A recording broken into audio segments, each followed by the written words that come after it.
اس بات میں دو رائے نہیں ہو سکتی کہ سیدنا حسین رضی اللہ تعالی عنہ کو جو کربلا میں شہید کیا گیا یہ کائنات کا بدترین ظلم تھا. جس نے آپ کی گردن مبارک پہ تلوار رکھی اس کی بدبختی میں دو رائے نہیں ہو سکتی. بہت ہی کوئی شقی اور بدبخت جو نواسہ رسول صلی اللہ علیہ وسلم کے قتل کی طرف بڑھا. بہت ہی کوئی بدبخت اور بدنصیب جو کوفہ کے گورنر ابن زیاد کے کہنے پر نواسہ رسول سے لڑنے کے لیے نکلا. جو اس ظلم کو ظلم نہیں مانتا وہ بھی اپنے آپ کو جہنم میں جانے کے لیے تیار کر رہا ہے. پھر کربلا میں ایک بڑا ظلم یہ ہوا کہ صرف سیدنا حسین ابن علی کو شہید نہیں کیا گیا, آپ کے ساتھ جتنے مرد تھے سب کو شہید کر دیا گیا. لیکن ہمیں پیغمبر صلی اللہ علیہ وسلم اور صحابہ کی سیرت میں کیا ملتا ہے؟ میں ایک آیت سے آپ کو سمجھاتا ہوں. مشرکین مکہ حضرت ابراہیم علیہ الصلاۃ والسلام کے نسب میں ہونے پر اور آپ سے محبت پہ بڑا فخر کیا کرتے تھے کہ ہم ابراہیم کی اولاد میں ہیں, ہم ابراہیم کے دین پہ ہیں. اللہ نے کیا فرمایا رسول اللہ صلی اللہ علیہ وسلم سے کہ ان اول الناس بابراہیم للذین اتبعوہ, اے نبی آپ ان سے کہہ دیجئے ابراہیم سے محبت کے خالی پیلی کے دعوے مقبول نہیں ہیں. ابراہیم کے زیادہ حقدار وہ ہیں جو ابراہیم علیہ السلام کی اتباع کرتے ہیں, اور یہ پیغمبر اور صحابہ یہ ابراہیم علیہ السلام کے دین کو فالو کرتے ہیں, اور تم ابراہیم کے دین کو فالو نہیں کر رہے, ان سے محبت کے دعوے دار ہو. تو خالی محبت کے دعوے داری اللہ کے ہاں مقبول نہیں ہے. اللہ کے ہاں وہ محبت کی دعوے مقبول ہیں جس میں آپ محبوب کو فالو کر رہے ہوں. سیدنا حسین ابن علی رضی اللہ تعالی عنہ جو جنت کے جوانوں کے سردار ہیں, آپ سے محبت کا دعویٰ اس وقت مقبول ہوگا جب آپ سیدنا حسین کی سیرت کو فالو کریں گے. رونا پیٹنا ماتم کرنا یہ سیدنا حسین اور اہل بیت کی سیرت نہیں ہے. صبر کرنا, ظالم کے سامنے ڈٹ جانا, جان کے خوف سے اپنی پالیسیوں سے پیچھے نہ ہٹنا, یہ سیدنا حسین ابن علی رضی اللہ عنہ کی سیرت ہے جو آج ہمیں کہیں بھی نظر نہیں آتی. تو ہم نے بھائی دیکھنا ہے صحابہ کا طرز عمل کیا تھا. آپ بتاؤ صحابہ کو سیدنا حسین سے محبت تھی یا نہیں تھی؟ کیا غم کا پہاڑ ٹوٹا ہوگا جب اطلاع ملی ہوگی کہ سیدنا حسین ابن علی اور آپ کے اصحاب اور اہل بیت کو سب کو کربلا میں شہید کر دیا گیا ہے. کیا قیامت گزری ہوگی. کوفہ سے ایک شخص آیا نا, عبداللہ بن عمر سے پوچھنے لگا جو مارنے پر دم کا مسئلہ. انہوں نے فرمایا تم نے پیغمبر کے نواسے کو قتل کر دیا اور مسئلہ یہ پوچھ رہے ہو کہ جو مارنے پر دم آئے گا کہ نہیں آئے گا. ایک طرف تم نے پیغمبر کے نواسے کو قتل کر دیا کربلا میں, اور اب ہم سے آ کے مسئلہ پوچھتے ہو جو مارنا جائز ہے یا نہیں ہے. صحابہ کے ہاں یہ غم کم غم نہیں تھا. دیکھو حضرت معاویہ رضی اللہ تعالی عنہ کے ہاتھ پہ بھی حضرت حسین نے بیعت نہیں کی, لیکن بغاوت بھی نہیں کی. کیوں؟ بغاوت سے فتنے کا اندیشہ تھا. حضرت حسن جو حضرت حسین کے بڑے بھائی تھے, انہوں نے سیدنا معاویہ رضی اللہ تعالی عنہ کے ہاتھ پہ بیعت کی اور اس اختلاف کو ہمیشہ کے لیے اپنی کوشش کے مطابق ہمیشہ کے لیے ختم کر دیا. ختم ہوا نہیں ہوا ایک الگ بحث ہے, لیکن حضرت حسن کا مقصد کیا تھا کہ مسلمانوں کی دو جماعتوں کو میں آپس میں لڑتا ہوا نہیں دیکھ سکتا. لوگوں نے کہا آپ خلافت کے حقدار ہیں, آپ نے فرمایا میں دستبردار ہوتا ہوں سیدنا معاویہ کے حق میں. حضرت حسن بیعت ہو گئے حضرت معاویہ سے, اور یہ اختلاف کو کیا کر دیا؟ ختم. حضرت حسین بیعت نہیں ہوئے, لیکن حضرت حسین نے بغاوت بھی نہیں کی. ہر ایک کی اپنی رائے تھی, حضرت حسن کی اپنی رائے تھی. ان کا خیال تھا کہ بیعت ہونا مسلمانوں کے لیے زیادہ مفید ہے, ایک پاورفل حکومت ہوگی, ایک طاقتور ریاست ہوگی, ورنہ لڑتے رہیں گے آپس میں.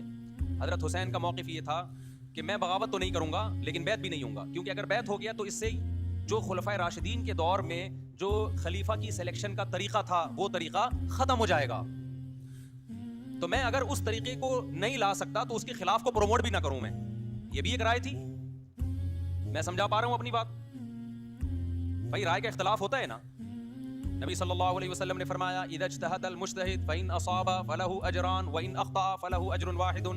جب کوئی مجتہد اللہ کی رضا کو سامنے رکھ کے اجتہاد کرتا ہے, صحیح اور غلط کا فیصلہ کرنے بیٹھتا ہے, رائے یعنی اس کا مقصد اللہ کی رضا ہو, تو اگر وہ درست نتیجے پہ پہنچے تو 2 ثواب, غلط نتیجے پہ پہنچے تو بھی 1 نیکی اس کو ملتی ہے, اس لیے کہ اس کے بس میں جو خیر خواہی کے لیے جو تھا وہ اس نے کر دیا. رائے کا اختلاف ہوتا ہے. تو حضرت حسن رضی اللہ تعالیٰ عنہ بیعت ہوئے حضرت معاویہ کے ہاتھ پہ. سیدنا حسین نہ بیعت ہوئے اور نہ آپ نے بغاوت کی, خاموشی اختیار کی. حضرت معاویہ رضی اللہ تعالیٰ عنہ نے سیدنا حسین کو تلوار کی زور سے بیعت پر مجبور نہیں کیا، بلکہ نواسہ رسول کا خیال کیا اور وصیت بھی کی لوگوں کو. لیکن جب حضرت معاویہ کے بعد یزید جانشین ہوا، اس کی سب سے بڑی غلطی یہ تھی کہ اس نے نواسہ رسول صلی اللہ علیہ وسلم اور آپ کے ساتھ جو چند اہل بیت اور چند صحابہ تھے، اس وقت بھی حضرت حسین نیوٹرل تھے. نہ حضرت حسین نے بغاوت کا ارادہ کیا اور نہ بیعت کرنے کا ارادہ کیا. یزید ابن معاویہ کو چاہیے تھا کہ سیدنا حسین رضی اللہ عنہ کو اپنے حال پہ چھوڑ دیتا، اپنے والد کی طرح. حضرت حسین رضی اللہ تعالیٰ عنہ کو جب کوفہ سے خطوط آئے، یہ میں وضاحت اس لیے کر رہا ہوں کہ حضرت حسین بغاوت کے لیے نہیں نکلے تھے، اس مسلمان حاکم کے خلاف بغاوت کے لیے نہیں نکلے تھے، کیونکہ رسول اللہ صلی اللہ علیہ وسلم کی بہت ساری صحیح حدیث ہے اس بارے میں کہ جو باغی ہے، جو ریاست کے خلاف بغاوت کرتا ہے، اس کو نبی صلی اللہ علیہ وسلم نے اس عمل کو پسند نہیں کیا. تو حضرت حسین رضی اللہ تعالیٰ عنہ کو کوفہ سے خطوط آئے کہ یہاں سارے کے سارے لوگ آپ کے ہاتھ پہ بیعت کرنے کے لیے تیار ہیں. ظاہر ہے جب کسی علاقے کے لوگ دارالخلافہ ہو اور سب بیعت ہونے کے لیے تیار ہوں تو پھر آپ کا جانا یہ بغاوت کا عمل نہیں کہلاتا. حضرت حسین رضی اللہ تعالیٰ عنہ اہل بیت کے ساتھ نکلے. کربلا میں جب پہنچے، مشہور واقعہ آپ 20 دفعہ سن چکے ہیں. وہاں جا کے آپ کو اطلاع ہوئی کہ وہ خبر غلط تھی اور عبید اللہ بن زیاد نے ایک پورا لشکر بھیجا سیدنا حسین رضی اللہ تعالیٰ عنہ کو مجبور کرنے کے لیے کہ میرے ہاتھ پہ آپ زبردستی بیعت ہو جائیں. حضرت حسین رضی اللہ تعالیٰ عنہ نے مطالبے رکھے کہ یا تو مجھے واپس جانے دیا جائے اور اگر بیعت کرنا ہی ہے تو میں دمشق میں امیر کے ہاتھ پہ جا کے بیعت کروں گا. بہت معقول مطالبے تھے یہ. میرا مقصد ابھی کربلا کا واقعہ بیان کرنا نہیں ہے، اس پہ بہت کچھ کہا جا چکا ہے، خود میرا بھی بیان اس پہ تفصیل سے ہو چکا ہے.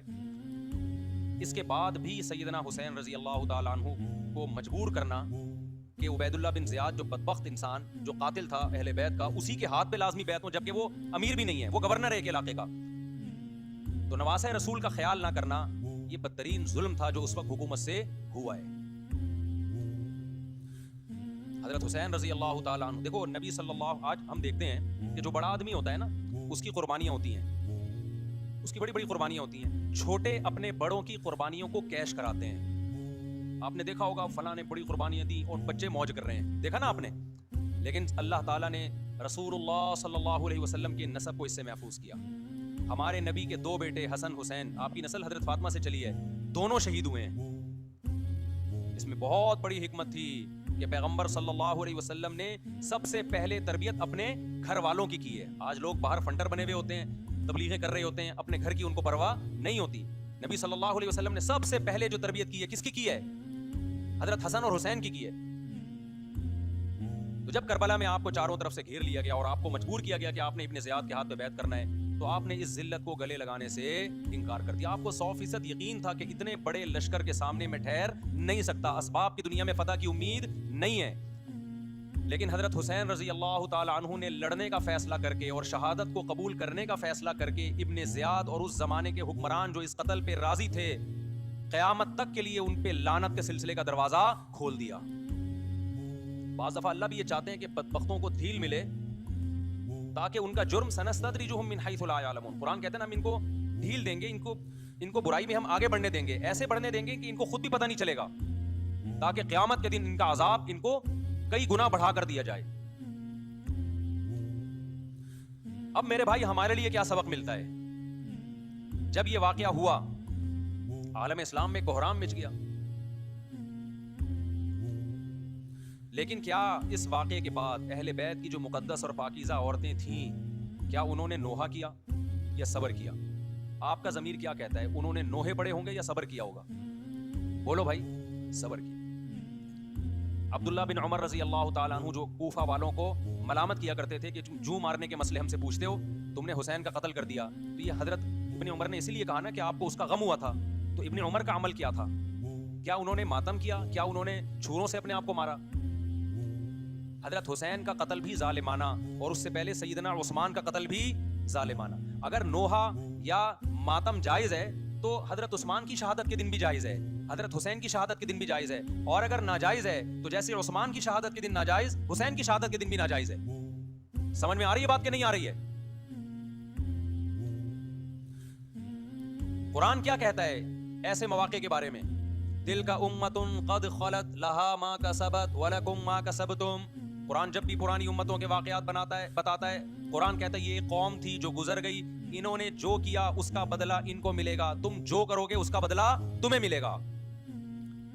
تو ہمیں اللہ نے اس واقعے میں بھی بتا دیا کہ سیدنا حسین کا واقعہ, کربلا کا واقعہ جب سنا کرو تو یہ سوچا کرو یہ قوم تھی جو گزر گئی, جس نے اچھا کیا, حسین ابن علی نے اچھا کیا, ان کو اس اچھائی کا بدلہ ملے گا. اور جو حضرت حسین کے قتل کے ہاتھوں, قتل کے حضرت سیدنا حسین کے مبارک خون سے جن کے ہاتھ آلودہ ہوئے, کیونکہ قتل کیا نا انہوں نے, تو لہا ما کسبت, ان کو اس ظلم کا بدلہ بھی ملے گا. تو ہمارا کام کیا ہے؟ ہم نے فالو کرنا ہے حسین کے راستے کو, نہ کہ حسین کے نام پہ ہم نے ماتم کرنے ہیں. حسین کا راستہ کیا ہے جس کو ہم نے فالو کرنا ہے؟ اب میں چند چیزیں آپ کو بتاتا ہوں. سب سے پہلا سبق جو ہمیں کربلا میں ملتا ہے کہ عزت اور دین, ایک طرف دنیا ہے. دیکھو اگر حضرت حسین رضی اللہ تعالیٰ عنہ ابن زیاد کے ہاتھ پہ جا کے بیعت ہو جاتے, آپ کیا سمجھتے ہو بے تحاشا مال و دولت حضرت حسین پہ خرچ نہیں کرتا کیا وہ؟ جب ایک بڑا آدمی کسی کے ہاتھ پہ بیعت ہوتا ہے تو اس کو بھی تو فائدہ ہوتا ہے نا اس سے. اور کیا حضرت حسین کو یقین نہیں تھا کہ کربلا میں شہید ہو جاؤں گا؟ فتح اور نصرت کی اسباب کی دنیا میں کوئی امید نہیں تھی, مگر آپ نے اہل بیت کو کربلا میں رسوا کرنے پر عزت کی موت کو ترجیح دی ہے. آج اگر آپ میں یہ ظرف ہے کہ آپ عزت کی موت کو ذلت کی زندگی پر ترجیح دیتے ہو تو پھر آپ حسینی ہو. نہیں یہی بات میرا خیال ہے سمجھ. سیدنا حسین کی سخاوت کے واقعات ہیں. سیدنا حسین باغی نہیں تھے رضی اللہ عنہ. پھر جو اہل بیت کا طرز عمل کیا تھا, محرم میں کیا کیا ہو رہا ہے میں آپ کو بتاتا ہوں. ان میں سے کوئی بھی عمل نہ ہمیں قرآن سے ملتا ہے نہ صحابہ سے ملتا ہے. ہمیں تو ما انا علیہ و اصحابی جو جنتی فرقہ ہوگا اس کی جو علامتیں ہیں, تو جب آپ ان علامتوں کے خلاف چلو گے, صحابہ اور تابعین کو فالو نہیں کرو گے, تو آپ پھر اپنے آپ کو سنی کہنا چھوڑ دو. آپ بتاؤ مجھے اسلام میں کوئی مہینہ منحوس ہے؟ بولو نا, کوئی مہینہ منحوس ہے؟ تو آپ محرم کو منحوس کیوں کہتے ہو؟ لوگ مجھے کہتے ہیں مفتی صاحب فرقہ واریت پھیلا رہے ہیں. دیکھو فرقہ واریت جب پھیلا رہا ہوں جب میں کسی فرقے کے خلاف آپ کو کر رہا ہوں. میرے بیان شیعہ لوگ بھی سنتے ہیں, ملتے بھی ہیں. بہت دفعہ ایئرپورٹ پہ ملاقات ہوئی, بڑی عزت سے ملے, میں شیعہ ہوں لیکن آپ سے محبت کرتا ہوں. یہاں مسجد میں بھی آتے ہیں, میں نے کبھی کسی پہ طنز نہیں کیا. اس لیے میں بار بار کہتا ہوں جو شیعہ کا مذہب ہے اس کو کرنے دو. وہ سبیلے لگاتے ہیں, آپ ان کو مت چھیڑو, جا کے تنگ نہ کرو ان کو. وہ ماتم کرتے ہیں, آپ ان کو مت چھیڑو. وہ نوحے کرتے ہیں, وہ نوحے پڑھتے ہیں, آپ ان کو مت چھیڑو. لیکن آپ اپنی پوزیشن واضح کرو کہ آپ شیعہ ہو یا آپ سنی ہو. آپ تو ایک طرف ہو جاؤ نا. محرم میں اگر آپ مرثیے لگا کے گھوم رہے ہو گاڑیوں میں, اٹ مینز آپ سنی نہیں ہو. آپ نبی صلی اللہ علیہ وسلم کی حدیث ہے ہمارے پاس, ہم اہل سنت والجماعت ہیں, ہم سنت کو فالو کرتے ہیں. تو سنت کیا کہتی ہے؟ میتوں پہ گریبان چاک کرنا, میتوں پہ چیخ و پکار کر کے رونا. آپ نے فرمایا لیس منا, وہ ہم میں سے نہیں ہے. اور اس عمل پہ آپ صلی اللہ علیہ وسلم نے لعنت فرمائی ہے. لوگ کہتے ہیں حسین کی یاد میں رونا نبی کی سنت ہے. نبی صلی اللہ علیہ وسلم کو جب جبریل نے بتایا کہ حسین شہید ہوں گے, آپ روئے, اس لیے کہ اس وقت آپ کو یہ خبر ملی تھی. لیکن کیا ہر محرم میں آپ نے رونے کا پروگرام کیا ہے, یا صحابہ کو بیٹھ کے باقاعدہ رلایا ہے آپ نے؟ کیا ہو گیا بھائی؟ آپ کو بھی جب کربلا کا واقعہ کی خبر ملی آپ کی آنکھوں میں آنسو آ جائے, یہ نیچرل ہے, یہ حسین سے محبت کی علامت. لیکن ہر محرم میں باقاعدہ بٹھا کے رونے کا پروگرام کرنا یہ حسین سے محبت کی علامت نہیں ہے, بلکہ شریعت میں ناجائز ہے یہ غموں کو بڑھانا. یہ کہاں سے جائز ہو گیا؟ حضرت عثمان بھی تو شہید ہوئے تھے, نبی صلی اللہ علیہ وسلم کے داماد تھے. ان کی یاد میں آپ رونے کو سنت کیوں نہیں کہتے؟ ہماری نظر میں حسین کا قتل بھی بہت بڑا ظلم اور سیدنا عثمان کا قتل بھی بہت بڑا ظلم تھا. دونوں مظلوم تھے, دونوں مظلوم شہید تھے. ہمیں دونوں کی شہادت پہ غم ہے, لیکن اب اس غم کو مناتے نہیں ہیں. اسلام میں غم منانا سنت نہیں ہے. دیکھو جعفر طیار رضی اللہ عنہ, نبی کے چچا زاد بھائی, اہل بیت, جب آپ صلی اللہ علیہ وسلم نے ان کو لڑائی کے لیے میدان جنگ میں بھیجا, رومیوں سے لڑائی تھی. حضرت جعفر طیار کی 4 بیویاں تھیں. جب نبی صلی اللہ علیہ وسلم مسجد نبی میں بیٹھے, آپ کو فرشتوں نے اطلاع دی کہ جعفر طیار شہید ہو گئے. آپ صلی اللہ علیہ وسلم کی آنکھوں سے آنسو. یہ آنسو اس وقت نکلے جب عین شہادت کی اطلاع ملی ہے. اس وقت آنسوؤں کا نکلنا محبت کی علامت ہے. آپ نے صحابی رسول کو بھیجا کہ جاؤ آپ کی زوجات کو, بیویوں کو جا کے خبر دو کہ جعفر طیار شہید ہو گئے. کیا قربانی تھی صحابہ کی. آپ ایسے جوان تھے جعفر طیار, خوبصورت جوان. غزوہ بدر میں جب مشرکین مکہ نے یہ نعرہ لگایا کہ حل میں مبارز, 3 سردار آئے, انہوں نے کہا پہلے تمہارے اندر سے 3 بہادر آئے ہم سے لڑیں.